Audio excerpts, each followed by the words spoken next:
Hi friends, எல்லோருக்கும் வணக்கம். This is Shivaji.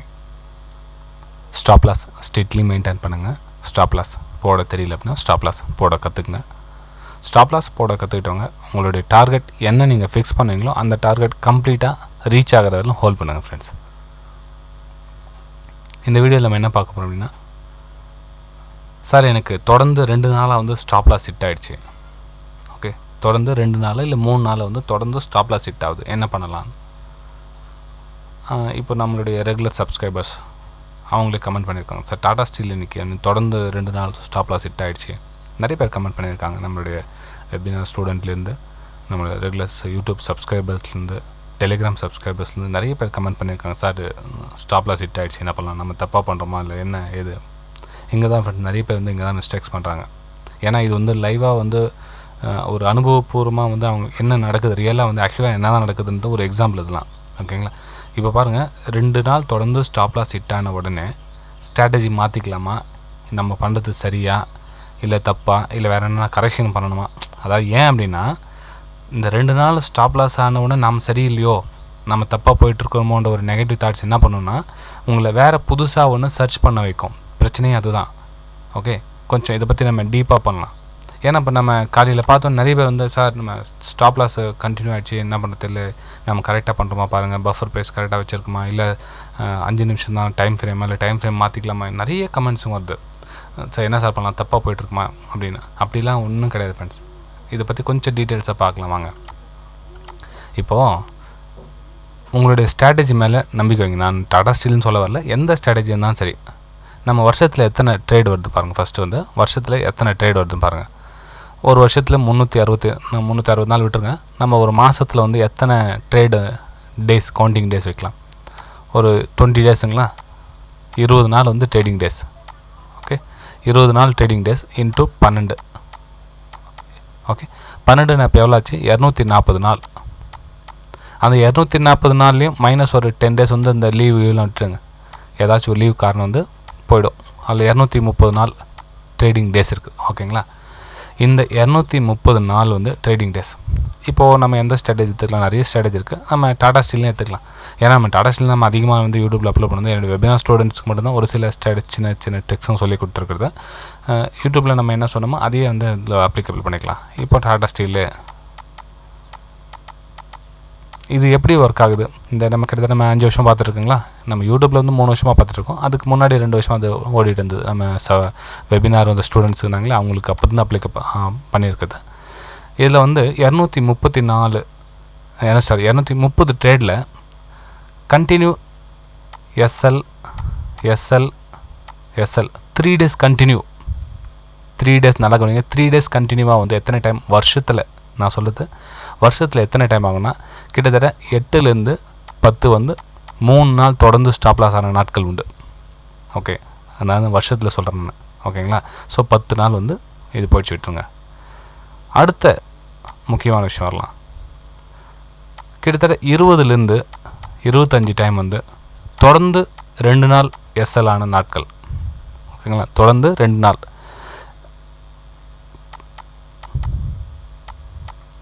20லேருந்து 25 நாள் வந்து தொடர்ந்து எஸ்எல் ஆகும். ஓகேங்களா? ஸோ மிச்சம் இருக்கிற நாட்கள் 195 நாட்கள் வந்து ப்ராஃபிட் தானே. ஓகேங்களா? மிச்சம் இருக்கிற 995 நாட்கள் வந்து ப்ராஃபிட். ஓகே, சரி. இதில் என்ன விஷயம் நடக்குதுங்க அப்படின்னா, இந்த 195 நாளும் ரெகுலராக பண்ணால் தான் உங்களுக்கு இந்த மேனேஜ்மெண்ட்டை கரெக்ட் பண்ண முடியும். ஏன்னா இந்த தொடர்ந்து 3 நாள் ஸ்டாப் லாஸ் ஆகுதுன்னு சொல்கிறேன் இல்லைங்களா, இது வந்து பெரிய லாஸாக இருக்கும். ஏன்னா வந்து நம்ம டபுள் சைட் ட்ரேட் பண்ணுறதுனால மேலே போனாலும் சிங்கிள் குவான்டிட்டி, கீழே வந்தால் டபுள் குவான்டிட்டி பண்ணுறோம் இல்லைங்களா. ஸோ அந்த மாதிரி பண்ண சொல்ல இதை நீங்கள் கம்ப்ளீட்டாக 195 ட்ரேடிங் டேஸும் ரெகுலராக பண்ணால் இதை வந்து மேனேஜ் பண்ணலாம். இல்லை இதை சென்டரில் ஒரு 10 நாள் ட்ரேட் பண்ணல, வேறு எங்கேயோ ஊருக்கு போயிட்டு இருந்தேன், பிரச்சனை வேறு ஏதோ காரணத்தினால வந்து இதில் ஒரு நான் கொஞ்சம் நாள் ட்ரேட் பண்ணல, ஒரு 50 நாள் ட்ரேட் பண்ணல அப்படின்னா இது வந்து உங்களுக்கு கண்டிப்பாக பாதிப்பு அளிக்கும். ஏன்னா இந்த ப்ராஃபிட்டில் தான் இந்த லாஸை நீங்கள் கொடுக்கணும். ஓகேங்களா? ஸோ இந்த ஸ்டாப் லாஸ் உங்கள் பாக்கெட்லேருந்து கொடுக்குற மாதிரி வச்சுக்கூடாது. நீங்கள் சம்பாதிச்ச ப்ராஃபிட்லேருந்து தான் இந்த ஸ்டாப் லாஸை கொடுக்க வேண்டிய சூழ்நிலை வரும். ஓகேங்களா? ஸோ அதை விட்டுட்டு நான் ஸ்டாப் லாஸ் தொடர்ந்து ஹிட் ஆகிடுச்சு என்ன பண்ணலான்னா, எதுவும் பண்ண முடியாது. அது ரூல்ஸ் என்ன இருக்குதோ பண்ணி தான் ஆகணும், வேறு வழியே கிடையாது. ஓகே, சரி.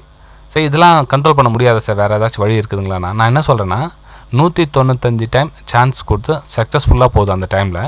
ஆனால் நாம் என்ன எதிர்பார்க்கலாம், நெகட்டிவ் சைடு தான் இருப்போம். நெகட்டிவ் சைடுனா இந்த ஸ்டாப் லாஸ் ஹிட் ஆகக்கூடாது. இதுக்கு என்ன பண்ணலாம், இதை தவிர்க்கவே முடியாது. இந்த 2 நாள் தொடர்ந்து ஸ்டாப் லாஸ் ஹிட் ஆகும், இதையும் கண்ட்ரோல் பண்ண முடியாது. இந்த 3 நாள் தொடர்ந்து ஸ்டாப் லாஸ் ஹிட் ஆகுது, இதையும் கண்ட்ரோல் பண்ண முடியாது. இதெல்லாம் வந்து நம்ம பார்த்து தான் ஆகணும். ஏன்னா கிட்டத்தட்ட வருஷத்தில் 8லேருந்து 10 டைம் வந்து இது மாதிரி ஆகும். சரி 8லேருந்து 10 டைம் தான், இன்னொரு டைம் ஆகாதான், மேபி சான்ஸ் 1 or 2 ரெண்டு டைம் ப்ளஸ் ஆர் மைனஸ் வந்து ஆகும். 8லேருந்து 10ன்றது 12 கூட ஆகலாம் ஒரு சில டைமில். 20லேருந்து 25 டைம் சொல்லுது, இன்னும் 2 டைம் 27 டைம் கூட டபுள் டேஸ் 2 டேஸ் 2 டேஸ் கண்டினியூவாக ஸ்டாப் லாஸ் ஆகும் சான்சஸ் இருக்குது. ஓகே, சரி இது எப்படி கண்ட்ரோல் பண்ணலாம் அப்படின்னா, உங்களால் தொடர்ந்து ஒரு வேளை நீங்கள் அந்த ஸ்டாப் லாஸில் மாட்டிக்கிட்டீங்க அப்படின்னா, இப்போது ஸ்மூத்தாக போகுதுங்களா, இப்போது profit double size stop loss ஹிட்டா, ப்ராஃபிட் இது மாதிரி ஸ்மூத்தாக போக சொல்ல, எங்கேயாச்சும் ஒரு டைம் தான் உங்களுக்கு பிரச்சனை ஆகுது இல்லைங்களா? ஸோ பிரச்சனை மறுநாளோ அதுக்கு மறுநாளோ ஒரு ஒரு சொல்லிக்கிற அளவுக்கு குவான்டிட்டி போட்டு சேவ் பண்ணி வச்சுக்கோங்க அமௌண்ட்டை. அந்த ப்ராஃபிட்டை தக்க வச்சுங்க, கொஞ்சம் குவான்டிட்டி இன்க்ரீஸ் பண்ணி சேவ் பண்ணி தக்க வச்சுங்க. ஏன்னா ஸ்மூத்தாக போயிருக்கு சொல்ல மேபி அந்த டைம் வரதுக்கான வாய்ப்புகள் இருக்கும். எப்போ நீங்கள் கவனமாக இருக்கணும்னா, தொடர்ந்து 5 டேஸ் 6 நாள் வந்து ப்ராஃபிட் கண்டினியூ ஆகிடுச்சு அப்படின்னா ரொம்ப எச்சரிக்கை. ஆல்ரெடி நிறைய வீடியோ சொல்லியிருக்கேன். தொடர்ந்து அதுக்கப்புறம் ட்ரேடிங்கை பண்ணாதீங்க, விட்டுடுங்க, பரவாயில்ல, கொஞ்சம் கிரேஸ் விட்டுடுங்க, பரவாயில்ல, ஒரு 4 நாள் 3 நாள் ப்ராஃபிட் டேஸே போடணும், பரவாயில்ல. எப்போ வேணும்னா ஒரு 5 நாள் ப்ராஃபிட் புக் பண்ணிட்டதுக்கப்புறம் வெயிட் பண்ணுங்கள். Double size stop loss hit ஆகுது, 2 நாள் தொடர்ந்து double size stop loss hit ஆகுமா, இல்லை ஒரு நாள் double size stop loss hit ஆகுதா, வெயிட் பண்ணுங்கள். ஸோ அதுக்கு மறுநாள் வந்து சேம் அதே மாதிரி கண்டினியூஷன் ட்ரேட் பண்ணுங்கள். ஓகே, ஸோ அதை விட்டுட்டு வேறு பஃபர் ப்ரைஸ் மாற்றிக்கலாமா, டைம் ஃப்ரேம் மாற்றிக்கலாமா, எதையும் பண்ணாதீங்க. ரெகுலராக பண்ணிக்கிட்டே போங்க. உங்களால் முடியல சார், என்னால் மணி மேனேஜ்மெண்ட் பண்ண முடியல அப்படின்னா இக்னோர் பண்ணிவிடுங்க. இதுக்கு எப்போ அப்படின்னு பண்ணோன்னா, நீங்கள் double size stop loss hit ஆகிற மறுநாள் ட்ரேட் பண்ணுங்கள். ஓகே, வெயிட் பண்ணிகிட்டே இருங்க. ஒரு 5 நாள் என்றைக்கு ப்ராஃபிட் போயிட்டே வெயிட் பண்ணிகிட்டே இருங்க. Double size stop loss hit ஆனால் அன்றைக்கி மறுநாள் வந்து ஒரே ஒரு ட்ரேட் பண்ணுங்கள், ஃபைட் பண்ணிங்க. திரும்பவும் டபுள் சைடு எப்போ ஸ்டாப் லாஸ் ஹிட் ஆகுதோ அது அந்த நாள் வேலை வெயிட் பண்ணுங்கள், அன்றைக்கி மட்டும் ட்ரேட் பண்ணுங்கள். உங்களால் முடியலன்னா மட்டும் இந்த மாதிரி இல்லை சார், என்னால் மணி மேனேஜ்மெண்ட் யூஸ் பண்ணி கொஞ்சம் என்னால் லிட்டில் பிட் ப்ராஃபிட் பண்ணாலும் போதும், நான் ரெகுலராக பண்ணேன். ஏன்னா எனக்கு அந்த எமோஷனல் கண்ட்ரோல் பண்ணணும், ஸ்டாப் லாஸ் கொடுக்க கற்றுக்கணும், டார்கெட் ஹோல்ட் பண்ண கற்றுக்கணும்னா கண்டிப்பாக அந்த ஸ்டார்டர்ஸில் வந்து அந்த ரெகுலராக 1 வருஷம் 2 வருஷம் பண்ணுறவங்க வந்து அதுக்கு ஹேபிட் ஆகிட்டு இருக்கு. அவங்களுக்கு அந்த ஸ்டாப் லாஸ் க்ளீனாக கட் பண்ணிவிடுவாங்க. அதே மாதிரி ப்ராஃபிட் எல்லாம் கம்ப்ளீட்டாக ஹோல்ட் பண்ணுவோம். ஏன்னா அந்த இருக்கிற பாயிண்ட்ஸுங்க வந்து ஒரு 5 பாயிண்ட்ஸ் 6 பாயிண்ட்ஸ் தான் வைப்போம். நம்ம எஸ்எல்ல வந்தாலும் 6 பாயிண்ட் தான் வைப்போம், ப்ராஃபிட்டில் வந்தாலும் 6 பாயிண்ட் தான் வைப்போம். இப்போ ஏன் அந்த பிரச்சனை இன்றைக்கி பாருங்கள், இன்றைக்கி டாடா ஸ்டீல் அதுதான் சொல்ல வரேன். அன்றைக்கி நேற்று 9ஆம் தேதியும் ஸ்டாப் லாஸ் ஹிட் ஆகிடுச்சு, 10ஆம் தேதி இன்றைக்கும் வந்து ஸ்டாப் லாஸ் ஹிட் ஆகிடுது. ஓகேங்களா, இது 5 minutes time frame. Clear cut stop loss accept பண்ண தான் வேணும், வேறு வழியே கிடையாது. ஓகேங்களா, இது பாருங்கள், first candle, second candle, third candle, fourth candle. Okay, இப்போ பை சைட் ட்ரிகர் ஆகிடுச்சு, ப்ரைஸ் கீழே வந்து எஸ்எல்லும் ட்ரிகர் ஆகிடுச்சு. ஏன்னா பஃபர் ப்ரைஸ் வச்சிங்கன்னா கூட இப்போ எஸ்எல் கன்ஃபார்ம் ட்ரிகர் ஆகிடுச்சு, மேலே போய் ஸ்டாப் லாஸ் ஹிட் ஆகிடுச்சு, இங்கே ஸ்டாப் லாஸ் ஹிட் ஆகிடுச்சு, system close. Okay, system close, buy ஆகிடுச்சு, இங்கே வந்து டபுள் சைட் சேல் ஆகிடுச்சு, சிஸ்டம் க்ளோஸ்.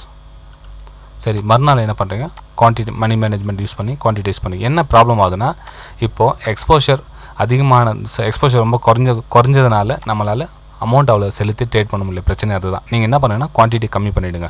நீங்கள் 100 குவான்டிட்டி பண்ணியிருந்தீங்க அப்படின்னா 25 குவான்டிட்டி வந்துடுங்க. நீங்கள் ஒரு 500 1000 குவான்டிட்டி பண்ணியிருந்தீங்கன்னா 50 குவான்டிட்டி வந்துங்க. பரவாயில்ல, உங்களை யாரும் நீங்கள் நம்பர் 1 ட்ரேடர் அப்படின்னு சொல்லிக்க வேண்டிய அவசியம் கிடையாது. உங்களுக்கு நல்ல ட்ரேடர் இருந்தால் போதும், மற்றவங்களுக்கு நல்ல ட்ரேடர் காமிக்க வேண்டிய அவசியமே கிடையாது. ஸோ உங்களை சேஃப் பண்ணிக்கணும்னா குவான்டிட்டி கம்மி பண்ணிங்க. அதனால் எந்த கௌரவ குறைச்சலும் கிடையாது. தயவு செஞ்சு புரிஞ்சுங்க. யாராச்சும் 100 200 குவான்டிட்டி பண்ணுங்கள், என்ன சார் 50 குவான்டிட்டி போய் நான் பண்ணணும் அப்படின்னா பண்ணி தான் ஆகணும் ஃப்ரெண்ட்ஸ். உங்களுடைய அமௌண்ட்டை சேவ் பண்ணணும்னா பண்ணி தான் ஆகணும். இது முழுக்க உங்களுடைய நாலேஜ் இம்ப்ரூவ்மெண்ட் பண்ணணும். அந்த ஸ்டாப் லாஸையும் அந்த டார்கெட்டையும் கண்ட்ரோலுக்கு எமோஷனல் கண்ட்ரோல் கொண்டு வரணும் தான் அந்த டாடா ஸ்டீல் கிடைத்தது. ஏன்னா இந்த 5 இயர்ஸாக வந்து ரெகுலராக எந்த ஸ்ட்ராட்டஜி நான் பண்ணி பார்த்தது. ஏன்னா குறிப்பிட்ட 4 வருஷம் 5 வருஷம் போகிறது பெரிய விஷயம் ஃப்ரெண்ட்ஸ். ஏன்னா ஒரு சில ஸ்ட்ராட்டஜிங்க 6 மந்த்தில் 1 இயர் கூட சரியாக ஒர்க் ஆகிறதில்ல. ஆனால் இந்த ஸ்ட்ராட்டஜி 5 வருஷமாக ஒர்க் ஆகுது ரொம்ப பெரிய விஷயம். கிட்டத்தட்ட 280 ரூபாயிலேருந்து நம்ம ஸ்ட்ராட்டஜி ஃபாலோ பண்ணிட்டு வரோம் இல்லைங்களா. நான் என்ன சொல்கிறேன், ப்ராஃபிட் டேஸ் கண்டினியூ போக சொல்லும். அந்த டைமில் கொஞ்சம் மணி மேனேஜ்மெண்ட் பண்ணி கொஞ்சம் ஐடியா கொஞ்சம் ஒர்க் பண்ணுங்கள். ஓகேங்களா. அதே சமயம் ரெகுலராக பண்ண முடியலன்னா ரொம்ப கஷ்டம் ஃப்ரெண்ட்ஸ். இந்த ஸ்ட்ராட்டஜி வந்து ரெகுலராக பண்ணியே பண்ணணும். இல்லை நான் பண்ணல இன்றைக்கி நான் அப்படின்னா முடிஞ்சு போச்சு. ஏன்னா அன்றைக்கி ப்ராஃபிட் உங்கள் கை விட்டு போயிடுச்சு அது. ஓகேங்களா. ஸோ ப்ராஃபிட்டை சேவ் பண்ணுங்கள். ஓகே, இன்னும் பாருங்கள் 10ஆம் தேதி இன்றைக்கும் பாருங்கள் சேல் சைட் ட்ரிகர் ஆகிருக்கு, டார்கெட் வரல. அகைன் மேலே போய்ட்டு பை சைட் ட்ரிகர் ஆகிருக்கு, ப்ராஃபிட்டும் வரல, கீழே வந்து ஸ்டாப் லாஸ் ஹிட் ஆகிடுச்சு. ஓகே, சரி ஃப்ரெண்ட்ஸ், இதுக்கு நாளைக்கு என்ன நடக்கும், நாளைக்கு என்ன நடக்கும், நம்ம சொன்ன மாதிரி 8லேருந்து 10 டேஸ் கண்டினியூவாக 3 டேஸ் ஸ்டாப் லாஸ் ஹிட் ஆகும், அது மாதிரி ஆகுமா, இல்லை 20லேருந்து 25 டேஸ் தொடர்ந்து double side stop loss hit ஆகும் நாள், அந்த மாதிரி ஆகுமா பார்க்கலாம் நாளைக்கு. ஓகே ஃப்ரெண்ட்ஸ், வீடியோ பிடிச்சிருந்தால் மறக்காமல் லைக் பண்ணுங்கள், சப்ஸ்கிரைப் பண்ணுங்கள், ஷேர் பண்ணுங்கள். நான் என்ன சொல்கிறேன்னா, இது வந்து யாருக்காக இந்த ஸ்ட்ராட்டஜி அப்படின்னா, ஏஜ்டு பீப்புள்ஸ், அவங்க எமோஷனல் கண்ட்ரோல் பண்ணணும், ஸ்டாப் லாஸ் கண்ட்ரோல் கொண்டு வரணும், டார்கெட்டை கரெக்டாக ஹோல்ட் பண்ணணும், அவங்களுக்காக. இது வந்து 1:2 ஸ்ட்ராட்டஜியில் நம்ம ரெகுலராக டெய்லி ப்ராஃபிட் பண்ணிட்டு போனோம் அந்த மாதிரி மைண்ட் செட்டில் இருக்கிறவங்களுக்குலாம் கிடையாது. இது புரிஞ்சிருக்குன்னு நினைக்கிறேன், இந்த ஸ்ட்ராட்டஜி யூஸ் பண்ணவங்களுக்கு எல்லோரும் புரிஞ்சிருக்குன்னு நினைக்கிறேன். ஓகே, பை ஃப்ரெண்ட்ஸ், நம்ம அடுத்த வீடியோ சந்திக்கலாம்.